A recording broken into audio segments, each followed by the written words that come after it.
So, ito po yung programa na sinasabi natin kung bakit ang prinsipyo nito ay Consumer Empowerment Program. Okay? Consumer Empowerment Program. Ang tanong, may empower po ba natin ang bawat pamilyang Pilipino sa pagbili sa halagang 750 pesos lang? Yes, definitely. Nakita nyo naman po, ipinaliwanag ko in details kung ano yung procedure na sinasabi natin. Ito po yung kaninang pinag-usapan natin doon sa unang video na ginawa ko, yung the proper and equal distribution of wealth for humanity to alleviate poverty. Mai-implement po ba natin ngayon yung prinsipyo na yon na sinasabi natin? Tandaan nyo po, sa Bible, sabi nga po, the world is enough for man's need, but not enough for man's greed. Okay? Bakit maraming nagugutom sa mundo? Samantalang, sobra-sobra naman pala yung supply ng ating mundo. Okay? Dahil sa kasakiman ng iilang tao. Yan ang ugat kung bakit maraming pamilyang Pilipino ang naghihirap na po ay napagsasamantalahan yung ating mga kababayang may hirap. Okay, sa programa natin. Kaya nga po, ito ay poverty alleviation. Diba? Ma-alleviate ba natin ang kahirapan? Yes. Okay? Definitely. Ayan. Poverty alleviation po yan. Sipin mo sa halagang 750 o kahit tawag na natin pag-usapan yung 180 million. Ay, 1.8. Ito na lang po. Patuloy kang kumikita na lang ng ganito kalaki. Magkakaroon ba ng empowerment sa milyong-milyong pamilyang Pilipino? Definitely. Yan po yung programa ng the proper and equal distribution of wealth for humanity to alleviate poverty. Tandaan nyo po, Pilipinas pa lang ang pinag-uusapan natin. We have total of 115 million plus population. Ibig sabihin, ang tanong, ito bang 15 million plus population ng Pilipinas? Mapapamember natin hindi? Mapapamember natin. Bakit? Eh, nasa system po natin eh. Pag kumita kayo, babawasan kayo ng 20% para sponsoran ninyo yung kamag-anak ninyo na gusto ninyong matulungan. Dito po, kaya nga po uulitin ko, ang tawag po ng programa natin ay Legacy Project. Tayo po ay gagawa ng kawang-gawa. Ito ay humanitarian project.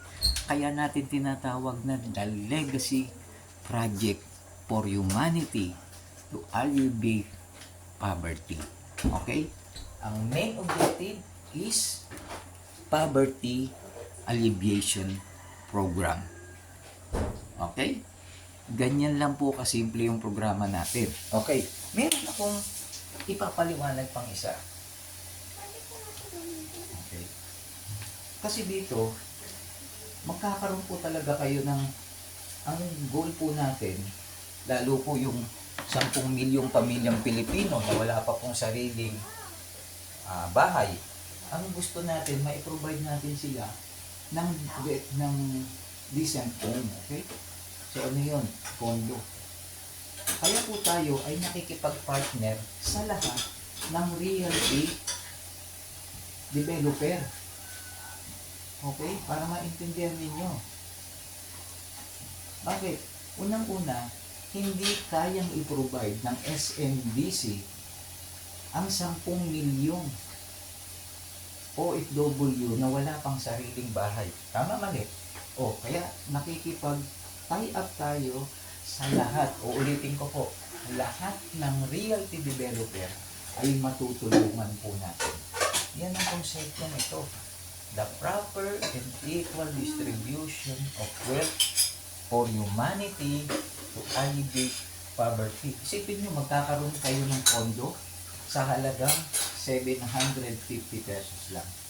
Magkakaroon kayo ng, syempre, townhouse. Okay?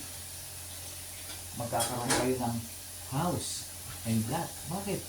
Eh, isipin nyo naman, kung paulit-ulit kayo kikita na lang ng 1.8 million every 6 months. Okay? Okay, eto pa. Diba? Ano ang goal natin? The Legacy Project for Humanity. Ilan ang total population ngayon ng buong mundo? We have 7 billion plus population around the globe. Oh, ilang beses kayong kikita ng 1.8 million sa 7 billion population? O maaaring itanong ninyo, ha? Paano natin magagawa yun? Eh, nasa Pilipinas lang tayo. Yan po yung sinasabi natin. Ngayon, because of the technology, meron tayong tinatawag na mobile app application. Ibig sabihin, di ba, using our mobile app, using our cellphone, nowadays, hindi na po ninyo kailangan magpunta pa ng India, ng China, ng Amerika, ng Brazil, ng Europe, para lang po makarating ang Legacy Project through smartphone. Okay? Kapag nag-download po kayo ng ating mobile app, automatic makakarating na po yan sa iba't ibang panig ng mundo para i-promote ang The Legacy Project for Humanity to alleviate poverty. Okay? Ito po yung programa natin. Napakadali pong intindihin. Bibili lang po ang bawat isa. Pag kumita kayo, okay? Ang tanong, kaya nyo mag-sponsor o hindi? Ay, pag hindi po kayo nag-sponsor, mateterminate ang account ninyo. Bawal po sa atin dito na hindi kayo tutulong sa ating kapwa-tao. Tandaan nyo, ito ay Legacy Project. Okay? Ito po ay kawang gawa. Kawang gawa na tayo po ay kikita at siguradong makakatulong sa bawat pamilyang Pilipino at sa buong mundo. Okay? So, kung may mga katanungan po kayo doon sa ating mga GC, pwede po kayong magtanong, mag-raise ng inyong mga queries and question ay pag mayroon tayong time, sasagutin po natin yan. Okay? So, thank you so much sa inyong lahat. Sana naintindihan ninyo yung mabuting adhikain ng The Legacy Project for Humanity to alleviate poverty. Okay, God bless all. Thank you so much.